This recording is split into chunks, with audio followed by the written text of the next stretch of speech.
se inscreva no canal, deixa o like, mano. Porque hoje, tropa, eu vou estar ensinando 2 esconderijos aí no modo Kalahari. Porque eu sei que muita gente não tá querendo jogar mapa Kalahari, sim. Porque, tipo, Kalahari é ruim.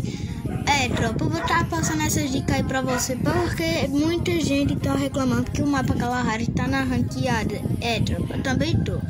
Então, mano, hoje eu vou estar dizendo esses esconderijos aí pra você ficar. E, tropa, esses esconderijos aí também é pra ajudar vocês, mano. Porque tem muito hack no Free Fire. Então, tropa, deixa o like. E quando você deixa o like fica azul. Então, mano, pode deixar o like, né, tropa? Deixa o like, tropa.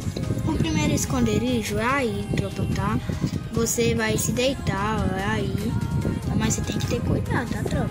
Ó, deita aí, mas você vai se arrastando. Você vai se arrasta e vai, tropa. Mas quando você voltar, você tem que ter cuidado, mano. Porque você pode ficar bugado aí, tá, tropa? Aí pode dar ruim, mano. Porque, tipo, você vai ficar meio que voando, tá, tropa? Aí não aconselho você fazer esse daí quando não tiver hack. Você só faz esse daí quando tiver hack, tá, tropa? E esse esconderijo aí já é o outro esconderijo, mano, que você vai... Tipo, esse esconderijo ajuda você a fugir de squad, de duo e de cara também, né, tropa? Se você tiver um ponto pra mexe, eu aconselho você cair aí, mano. Porque, ó, você fica aí, ó, tem um carinha ali, aí, ó, ele passou aí. Eu não sei se era um cara, mas eu vi que passou um cara aí. Ou foi não sei não, tropa, mas eu vi.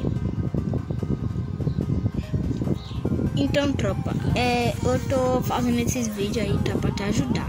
Tropa, se inscreva no canal do link da descrição, tá, meus amigos.